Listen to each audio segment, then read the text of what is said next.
Et c'est une destination romantique que nous vous proposons pour notre week-end.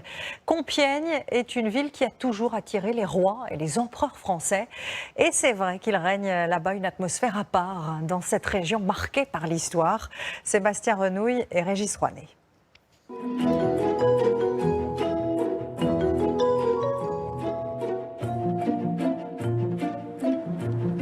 Nous voulions débuter notre week-end à Compiègne par une promenade empruntant l'allée des Beaumont.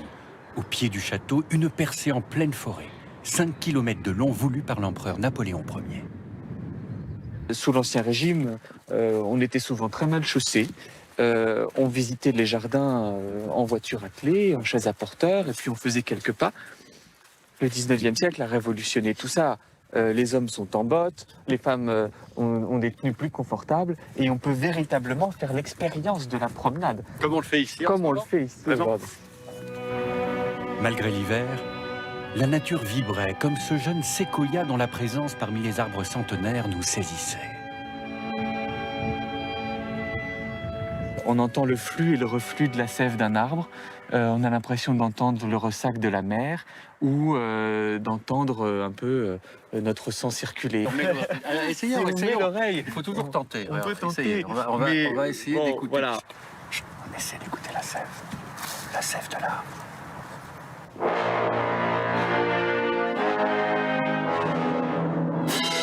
C'est le chant de la forêt. 14 000 hectares autour de la ville de Compiègne et de ses façades médiévales ornées de colombages. Ces lieux inattendus comme ce premier incontournable que nous débusquons au hasard d'un passage jouxtant l'hôtel de ville.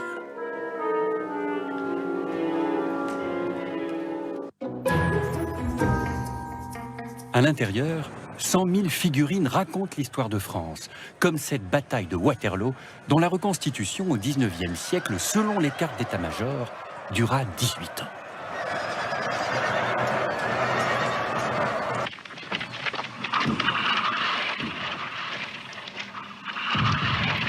À quelques mètres, les tranchées nous rappellent combien la région de Compiègne fut meurtrie par la guerre de 14 jusqu'à l'armistice signé non loin de là.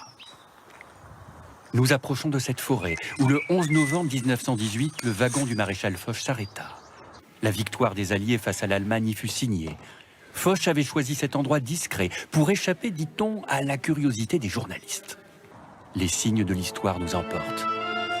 Traces du chemin de fer au cœur de la clairière et marques sombres laissées par les brancards dans la salle de bal du château transformé en hôpital pendant la guerre. Nos pas sur le parquet de chêne nous conduiront vers la salle de bain de l'empereur où Napoléon Ier recevait, parfois, ses amis de confiance. Puis la chambre où, 50 ans plus tard, l'impératrice Eugénie venait se ressourcer dans un décor symbole d'abondance. Mais le chef-d'œuvre se trouve ailleurs.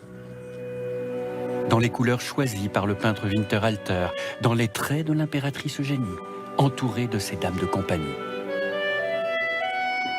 Là même où, en ce soir d'hiver, les chevaux montrent leur désir. Les oreilles en avant, cette envie d'aller devant, toujours d'avoir envie de regarder ce qui se passe, de découvrir. Voilà, on sent qu'ils ont envie d'être dehors.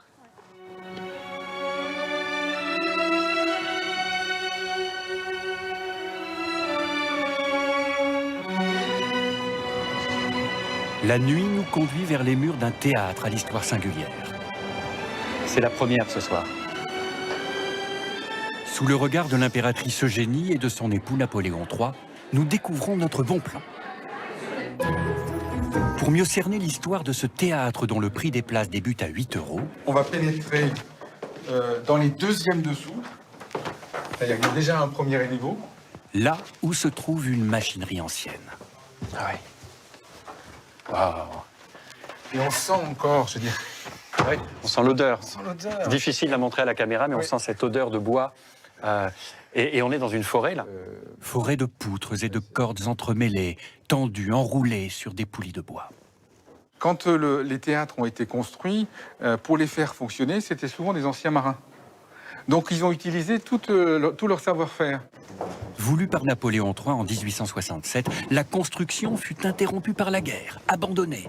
Il fallut attendre 120 ans, 1991, pour que les voix résonnent dans ce théâtre inachevé. Il a réussi à être sauvegardé et sa construction, qui est particulière, de 90% de bois dans le revêtement, lui donne une des acoustiques parmi les meilleures qui soient au monde. Dans la salle, Axel Fagnot, étoile montante de la scène lyrique, en apprécie l'ampleur.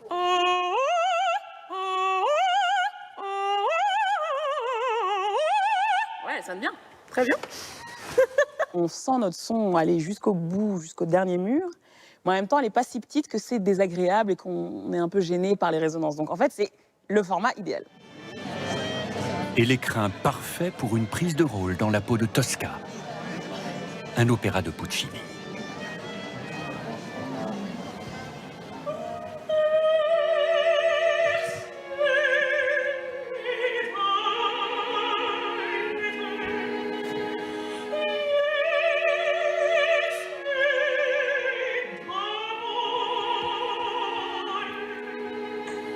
Nous nous réveillons à l'ombre des pierres du moulin de l'Ortie.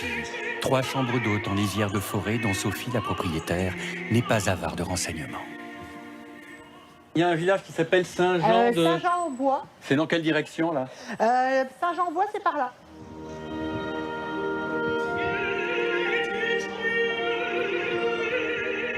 À Saint-Jean-au-Bois, commune perdue au creux des arbres, il y a, nous a-t-on dit, un lieu où nous pourrons mieux ressentir l'esprit de la forêt. Hop. Bonjour, monsieur. À la fois restaurant, dépôt de pain, la fontaine Saint-Jean vient juste de réouvrir. Et alors, ça fait quelque temps que vous avez repris cet endroit-là? Ça fait une semaine exactement. Une semaine On a ouvert jeudi dernier.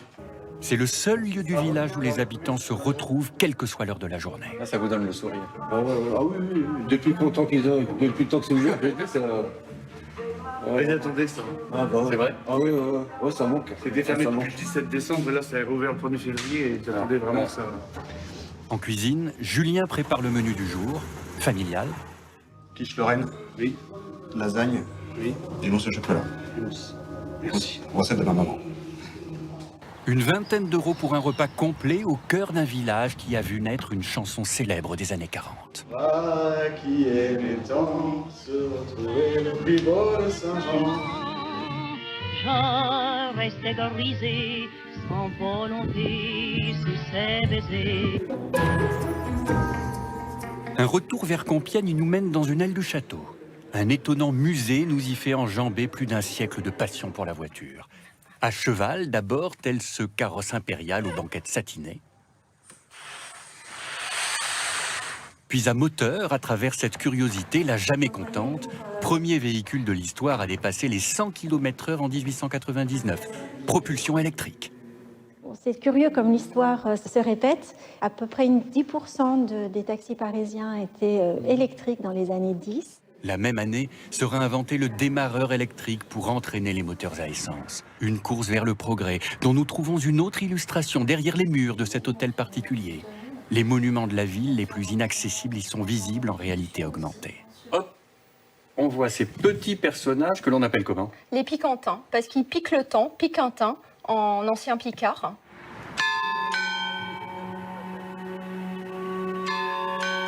Quittant le beffroi de l'hôtel de ville, comme pour arrêter la course du temps, nous voulions vous montrer un ancêtre de la forêt. Un chêne dont le bois ne put survivre à la sécheresse en 2021, mais dont l'écorce porte en elle toute l'histoire de Compiègne.